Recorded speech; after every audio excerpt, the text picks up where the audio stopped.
Éramos pareja de 3, pero yo era la que sobraba. No sé si fui una romántica tardía o una rebelde precoz, pero desde que tengo uso de razón supe que las cosas como me las explicaban no eran para mí. Mientras mis amigas jugaban a ser princesas esperando al príncipe azul, yo jugaba a ser reina, con o sin compañía. No es que odiara la idea del amor, para nada. Amaba amar. Amaba entregarme. Pero nunca entendí esa necesidad de que fuera con exclusividad. ¿Por qué reducir lo infinito a una sola figura? ¿Por qué tenía que bastarme una sola piel, una sola voz, una sola alma? Siempre sentí que el amor, si era real, podía compartirse y aún así seguir siendo profundo. Soy Andrea. 30 años recién cumplidos y con un historial de relaciones más que colorido. Fui criada por una madre intensa, apasionada, que saltaba de hombre en hombre como quien cambia de estaciones de radio. Mi padre fue solo una foto en una repisa hasta que tuve edad suficiente para preguntar. Y para cuando me enteré de que se había marchado porque mi madre amaba demasiado, decidí que nunca iba a limitarme por miedo al abandono. Irónicamente, terminé siendo una mujer que le tenía terror al vacío, pero lo disfrazaba de libertad. Desde mis 20 me sumergí en la vida poliamorosa. Tuve vínculos hermosos, otros caóticos, pero todos honestos. Yo no creía en las mentiras ni en las medias verdades. Si iba a amar, lo haría con el pecho abierto, sin trampas, sin secretos. Había aprendido, a golpes, que ser libre no significaba lastimar. Pero también aprendí que no todos están listos para eso. Mi vida giraba entre la fotografía, el arte y mis noches de vino y charlas eternas. No creía en el para siempre, pero sí en el mientras funcione y sea verdadero. No buscaba una relación convencional ni un hogar con rejas emocionales. Quería a alguien que me eligiera todos los días, aunque también eligiera a otros. Y yo a él, claro, en medio del caos que soy. Nunca creí que encontraría a alguien que entendiera este modo de ver la vida, hasta que lo conocí a él. Julián apareció como suelen hacerlo los momentos que marcan, sin anuncio, sin decorado, sin advertencia. Lo conocí en una galería de arte alternativa, de esas que funcionan en casas ocupadas, con luces rojas tenues, vino barato y obras que incomodaban. Yo exponía una serie de retratos de cuerpos superpuestos, fragmentos de piel ajena en un solo rostro, como una alegoría del deseo compartido. Era provocador, sí. Pero también vulnerable. Él se detuvo frente a una de mis fotos como si hubiera reconocido algo de sí mismo allí. No me miró como hombre que desea, sino como alguien que contempla lo que lo rompe por dentro. Y entonces dijo algo que me dejó helada. Esto no es erótico. Esto es confesional. Me giré hacia él con la copa en la mano, fingiendo indiferencia, pero por dentro ya me ardía la curiosidad. Le pregunté qué veía, y me respondió, un corazón que quiere querer sin jaulas. Fue la primera vez que alguien entendía mi arte sin que yo tuviera que explicarlo. Me contó que era profesor de filosofía en la universidad, que amaba leer sobre ética del amor y relaciones no convencionales. No me creyó cuando le dije que estaba soltera, pero no porque dudara de mí, sino porque dijo que yo tenía el aura de alguien que amaba demasiado como para estar sola. Esa noche hablamos durante horas. De Proust, de relaciones abiertas, de los límites de la posesión. Me confesó que había estado en una relación monógama por 5 años, pero que la ruptura lo dejó convencido de que el amor no se podía enjaular. Me dijo que no buscaba posesión, sino presencia. Que no necesitaba que lo eligieran como único, sino como sincero. Era como si alguien hubiera desenrollado un mapa de mi alma y me lo estuviera leyendo en voz alta. Salimos una vez. Luego 2. Después 3. A la cuarta salida, me invitó a su casa. Tenía libros por todas partes, tazas sin lavar y una gata coja que se llamaba Simone de Beauvoir. Me enamoré de él sin querer, como quien tropieza y en lugar de caer, vuela. Pasaron semanas, luego meses. Nos íbamos descubriendo en cada conversación. No hubo etiquetas ni preguntas incómodas. Solo 2 personas intentando entenderse, sintiéndose libres en la compañía del otro. No tardamos en hablar de abrir la relación. No porque quisiéramos hacerlo ya, sino porque era parte de quienes éramos. Él decía que prefería los vínculos reales, aunque fueran múltiples, a las fidelidades por obligación. Yo asentía. Era como escucharme a mí misma, pero con otra voz. Sin buscarlo, sin promesas, Julián se convirtió en ese alguien que yo no creía que existía. No porque fuera perfecto, sino porque no intentaba encerrarme en nada. No sabíamos lo que se venía. No sabíamos que una tercera figura aparecería, como un eclipse suave, lento, inevitable. Y yo, por primera vez, no sentí miedo. Con Julián no solo compartía una cama. Compartía una forma de ver el mundo. Nos encantaba lo raro, lo que incomodaba a los demás, y en parte, eso nos hacía cómplices de una libertad que creíamos indestructible. Hablábamos por horas de cosas que otros habrían evitado, la monogamia, el deseo fluctuante, los celos. Teníamos conversaciones que empezaban en la ternura y terminaban en los rincones más oscuros de nuestra psique. Nos reíamos mucho, también. Pero por encima de todo, nos sentíamos seguros el uno con el otro. Yo nunca me imaginé que algo pudiera romper esa base. Fue él quien mencionó por primera vez el nombre de María. No como una propuesta, no con intenciones ocultas. Solo como una mención casual, una chica nueva que entró a trabajar en la editorial donde él colaboraba como corrector de estilo. Me habló de cómo se vestía, del ritmo lento con el que hablaba, de cómo parecía mirar siempre con media sonrisa, como si supiera algo que nadie más. Tiene algo raro, me dijo un día. No sé qué es. Pero no puedo evitar fijarme en ella. Yo no me molesté. Para nada. De hecho, me dio curiosidad. Esa era la idea de nuestra relación, hablarlo todo.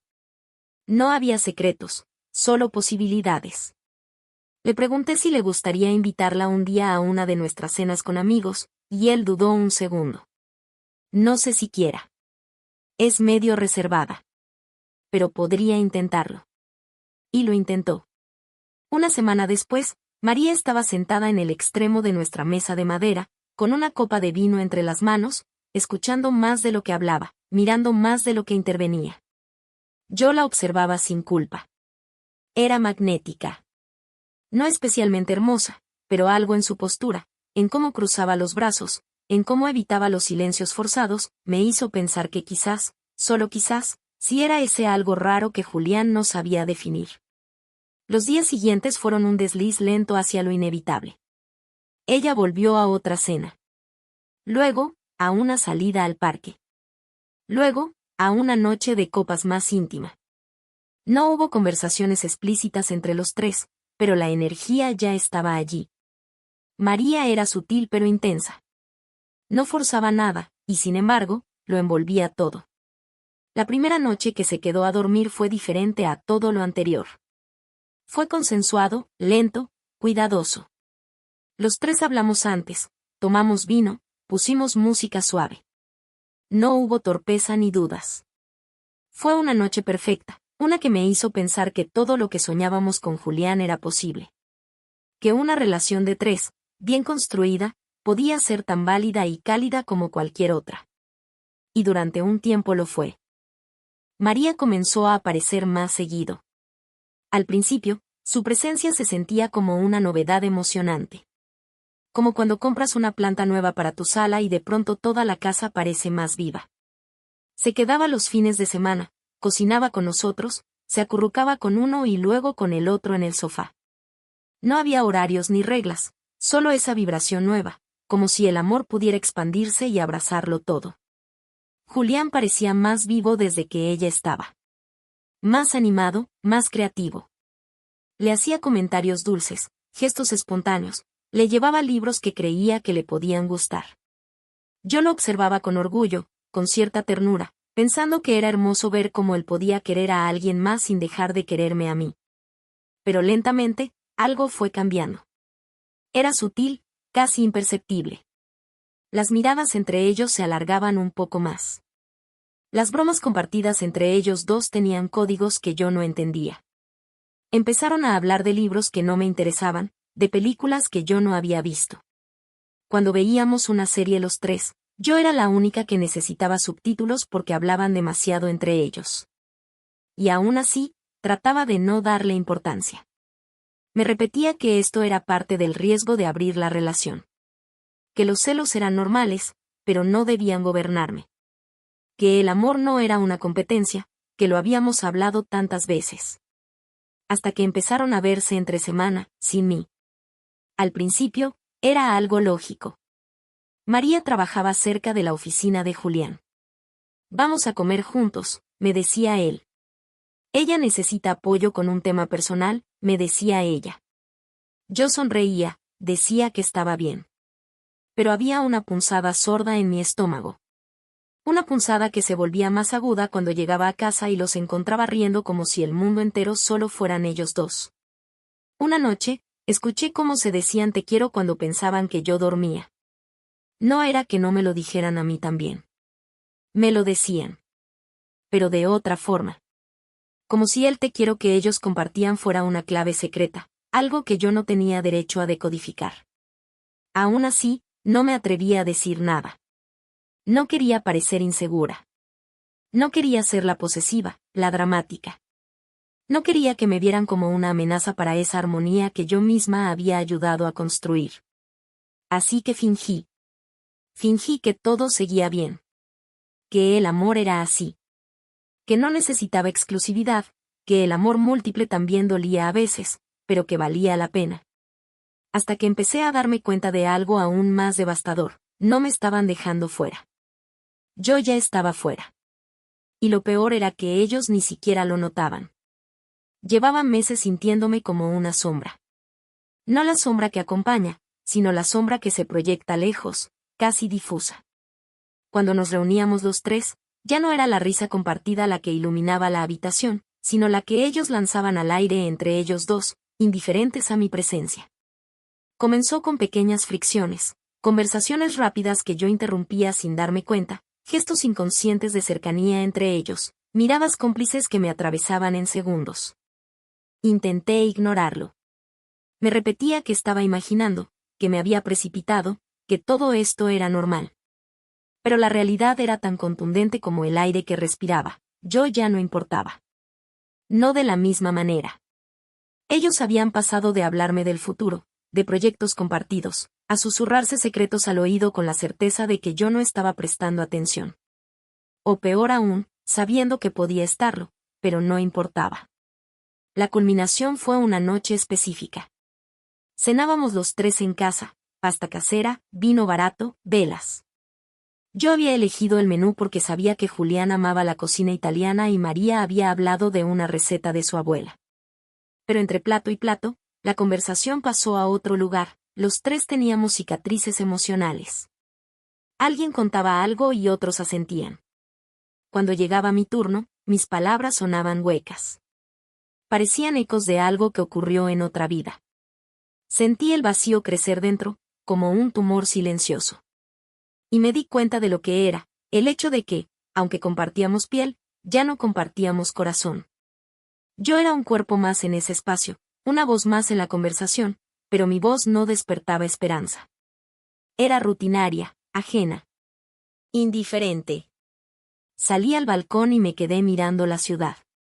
Era un verano suave, pero me sentía helada. Pensé en cuántas veces había creído que el amor podía con todo. Que nuestra estructura era invulnerable. En cuántas ocasiones me dije que el amor era cuestión de voluntad. Esa noche descubrí que el amor también exige atención. Y eso era algo que ya no tenía. Regresé a la mesa, con la calma forzada de quien practica la normalidad. Pedí permiso para ir al baño y me encerré en silencio. Lloré. Lloré porque me sentí estúpida, porque creí que había construido algo sólido y no era más que la grieta más frágil. Me repetí que tal vez estaba exagerando, pero me dolía. Y esa fue la señal, el dolor me dijo la verdad. Salí del baño, me senté en silencio, me comí el postre sin gusto. No hablé. Ellos tampoco. Fue como si los tres supiéramos que algo había cambiado, pero ninguno tenía las palabras para decirlo. Al día siguiente los tres nos levantamos con ese peso invisible, pero aún insostenible. María se quedó en la habitación. Julián y yo nos miramos y no supimos cómo iniciar la conversación. Ni él ni yo hablábamos, pero sabíamos que el aire que respirábamos ya no era compartido. El silencio se quebró cuando me senté frente a Julián con la taza de café. Él me miró con esa calma que lo caracterizaba, pero esta vez había tristeza. Hizo una pausa larga, luego habló. Andrea, siento que ya no estás aquí. No en nosotros. Y no sé cómo llegar a ti. Sentí un puñetazo en el pecho. Era la confirmación de lo que ya sabía. Le respondí con voz suave. No es que no quiera estar. Es que ya no puedo encontrarme. He intentado encajar, pero no me han dejado lugar para ser más que una sombra aquí. Julián bajó la mirada, cerró los ojos un segundo. Le hablé desde lo más hondo. Sé que esto empezó como algo hermoso. Lo creí. Lo sentí. Pero gradualmente me convertí en una espectadora de algo que me duele. No me culpo, pero tampoco me animo a quedarme si eso implica desaparecer. Fue viernes. Decidimos que María viniera a la cocina. Le contamos todo, sin dramatismo, sin culpas. Ella nos miró con ternura, como quien comprende el sufrimiento ajeno. Dijo que lo había visto también, aunque me dolió pensar que podía haberlo ignorado todo este tiempo. Los tres hablamos horas. Determinamos que este experimento ya no funcionaba conmigo incluida. No porque haya que rescindir, sino porque mi lugar ya no era parte del todo. Decidimos que yo me mudaría en una semana. Sin reproches. Con agradecimientos. Con tristeza, pero sin rencores. Esa noche cociné mi última cena para los tres. Fue más ceremonia que comida, ese acto que simboliza dejar ir algo. Nos sentamos en la terraza, con luces amarillas y viento tibio. Beberizamos con un buen vino. Reímos. Lloramos. Les di las gracias por respetarme, por ser parte de una etapa hermosa que no supo cómo serlo para mí hasta el final. Dormí sola esa noche, por primera vez en casa de ellos, pero no me sentí sola. Sentí libertad. Sentí el latido de mi propia vida reclamándome. Sentí que quizás había amado, pero que merecía más que ser sombra de un vínculo que solo les había dado un eclipse de mí. Y al día siguiente entregué mis llaves. Pasaron semanas. A veces se sentían como meses. Otras, como apenas un pestañeo del tiempo. No hay un manual para dejar atrás un amor compartido. Nadie te dice cómo reorganizar la cama donde dormías entre dos cuerpos, cómo dividir la música, los libros, las memorias. Nadie te dice cómo curar el hueco que deja ser la que sobra. La primera semana dormí mal. Me costaba el silencio. Me costaba que nadie me preguntara si quería café. Me costaba no escuchar la voz de Julián al fondo, o las risas suaves de María cuando se perdían en alguna conversación privada. Pero también, en ese silencio, me empecé a escuchar de nuevo a mí. No la Andrea que se adaptaba, ni la que intentaba sostener algo que ya no la sostenía, sino la Andrea que había olvidado sus propias preguntas, su propia piel. Fui a caminar sola. Me senté en cafeterías donde nadie me conocía. Escribí. Leí. Escuché música sin pensar en si a ellos les gustaría o no. Lloré una madrugada entera cuando escuché esa canción que Julián siempre tarareaba mientras cocinaba. Pero no me avergoncé. No me disculpé. Porque el duelo también es prueba de que lo vivido fue real. Un día, mientras acomodaba mis cosas en el nuevo departamento, encontré una libreta vieja. Dentro había una nota que me escribí a mí misma hace años. Decía, nunca te quedes en un lugar donde tengas que pedir permiso para existir. Y sonreí. Porque aunque me dolió irme, me dolería más quedarme siendo invisible. Julián me escribió una vez. Un mensaje respetuoso, suave. Solo quería saber cómo estás. Espero que estés encontrando paz. Le respondí con sinceridad. Estoy aprendiendo. A veces es duro. A veces es hermoso. Pero soy yo de nuevo. No volví a hablar con María. No por enojo. Sino porque algunas despedidas deben ser silenciosas para que no duelan más. Ahora, cada vez que paso por aquel parque donde nos besamos los tres por primera vez, no siento enojo. Siento nostalgia. Porque a veces, lo que empieza con amor, también puede terminar con dignidad. Y porque fui valiente. Porque me fui antes de convertirme en una versión rota de mí. No fui la mala. No fueron ellos. Solo fuimos personas que intentaron quererse de una forma que no supieron equilibrar. Ayer desperté con una extraña calma. El sol entraba por la ventana y, por primera vez en mucho tiempo, no sentí prisa por revisar el teléfono. Nadie me esperaba. Nadie me preguntaba nada. Y no dolía. Me preparé un café, uno fuerte, como me gusta, sin pensar si Julián lo hubiera querido con leche o si María lo prefería con azúcar morena. Solo yo. Solo mi taza. Solo mi momento. Encendí una vela. Me senté en el suelo de la sala aún medio vacía. Pensé en todo lo que fui, en lo que permití, en cómo me perdí entre dos personas creyendo que el amor era sinónimo de aguantar. Y entonces, en esa pequeña calma, en ese instante sin adornos, me di cuenta de algo simple pero revelador. No tengo a nadie, pero tampoco me tengo que compartir con quien no me ve. Y eso, aunque no parezca mucho, se sintió como el comienzo de algo nuevo.